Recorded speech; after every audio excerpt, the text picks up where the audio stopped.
Yo, what is up?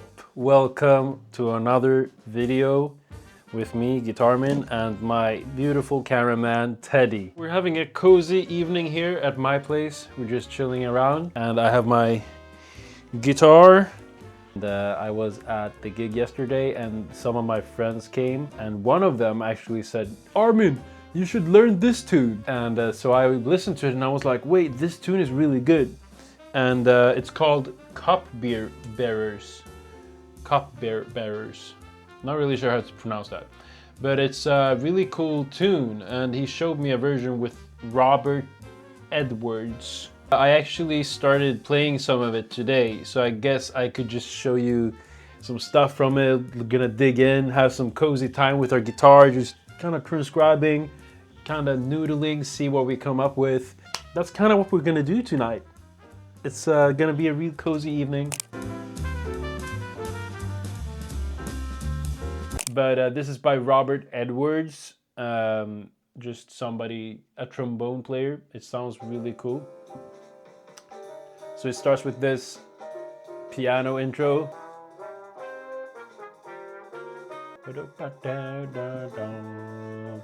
It's a really cool thing. I love when, I don't know what it is, I just love when it's movement in a tune, and this one has a lot of movement. And it goes.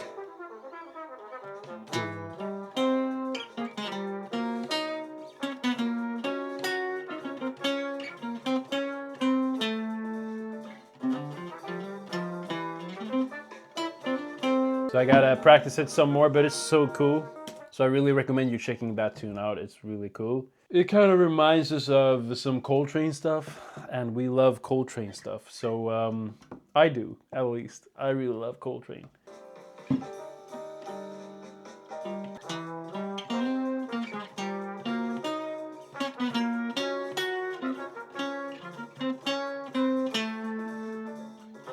Uh,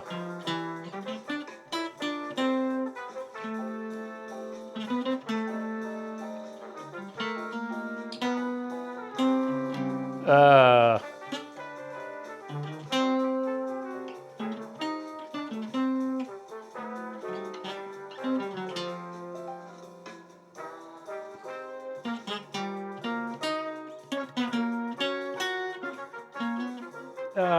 what's that?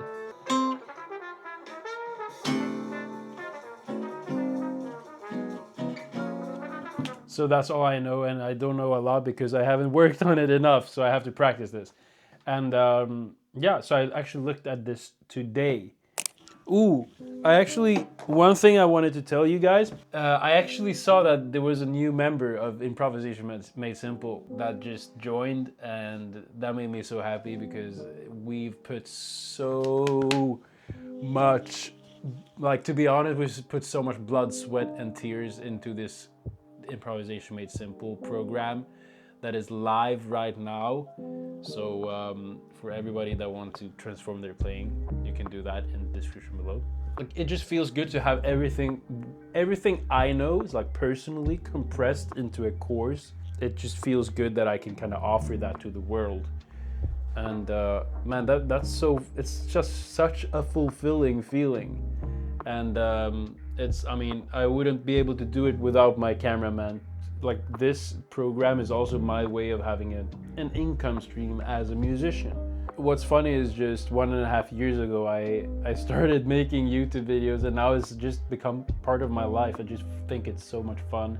I think it's so fun sharing what I know to the world, and meeting beautiful people on the way, having beautiful people that I work with on the way doing this. And yeah, and just that having multiple income streams is something that I think is really important for us musicians.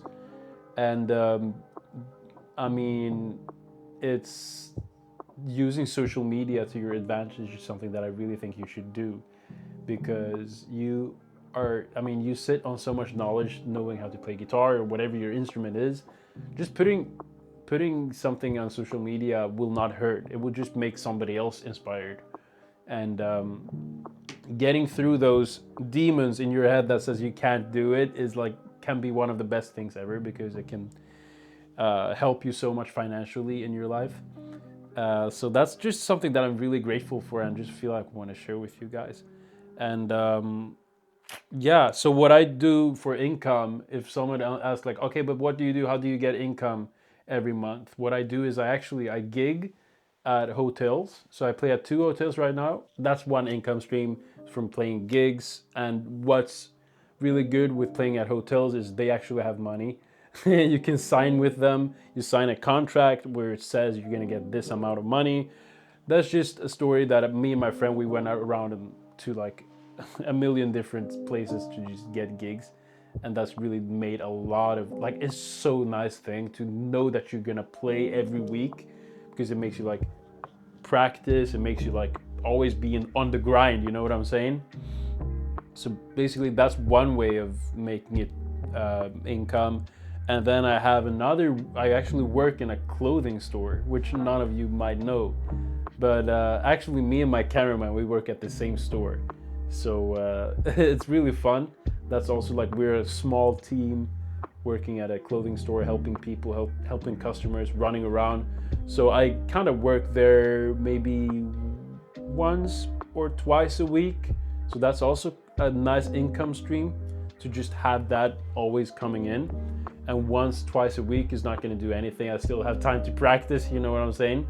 It's all about like making your schedule work with everything you're doing. So it's like having a schedule, having a daily routine really helps me a lot. My course that I have out right now is also an income stream for me that I'm really grateful for. If you wondered how I get around, that is how I do it. There's nothing wrong with having different stuff you do. I think that's the beauty of this. We're doing everything we can to kind of have music in our lives, and expanding on what you think you can. How can I play guitar and get paid for it?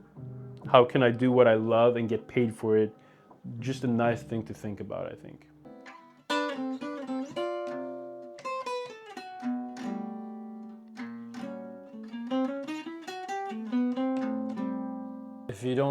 If you know me, you know that I love Barry Harris. Barry Harris has so much nice stuff.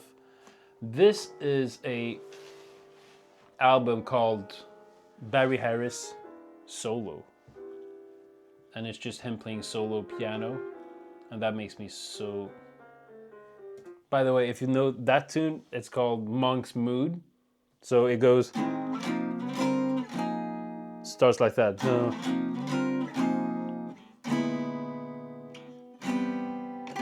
I like to play like that. So it goes...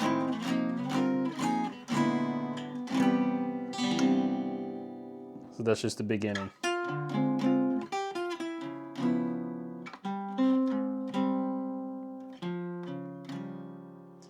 Oh, I love those dissonances that Monk has in his playing. It's just so cool.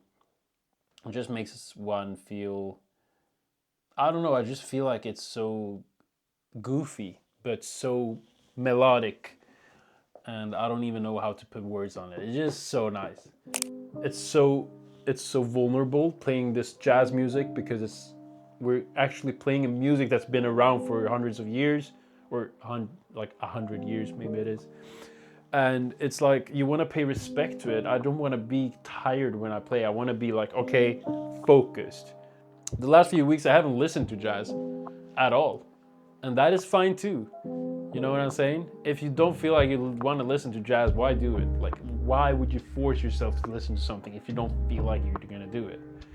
I think that is something that I just realized, and I'm so like, and it's one of the most painful things, because jazz is so much tied to our identity, and we want to kind of like, oh, we want to play, we want to always feel like we want to get better, we always feel like we want to get so good at this music. But then comes the time where you just don't feel like it, and that just messes your head up. Personally, that just makes me feel a lot of stuff like, oh, I feel so much frustration. I feel like I don't want to practice. I don't want to do that. I don't want to, when I go to the gig, I feel like I suck when I play.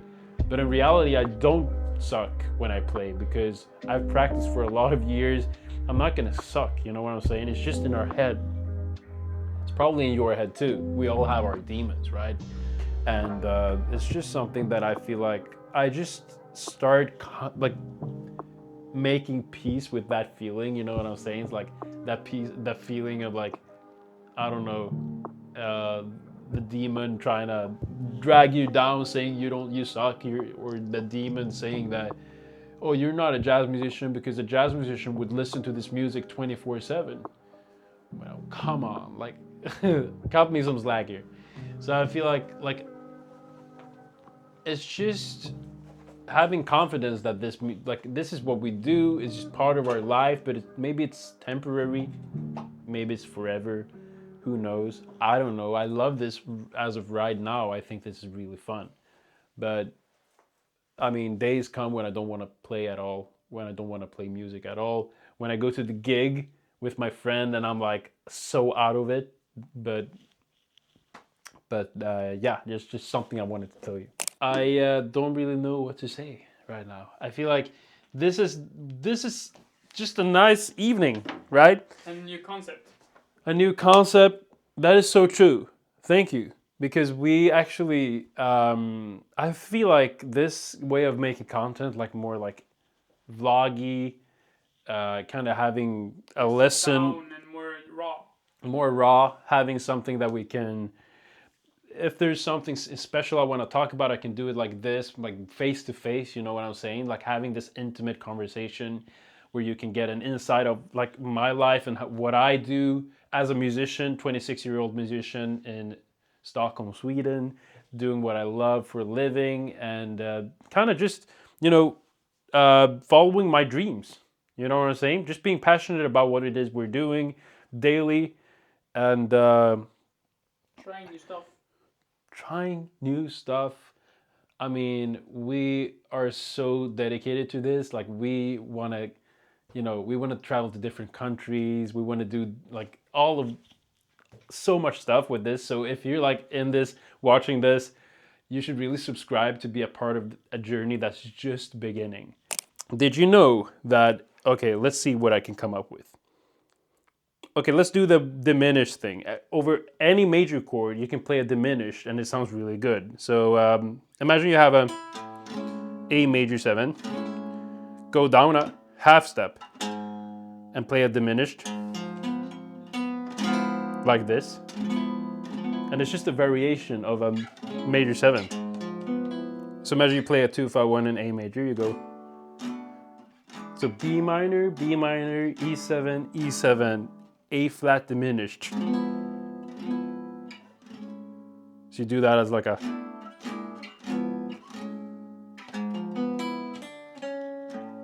So that is something that piano players usually do a lot of, and we should start doing that too. And you can do that in like, you can move a diminished chord.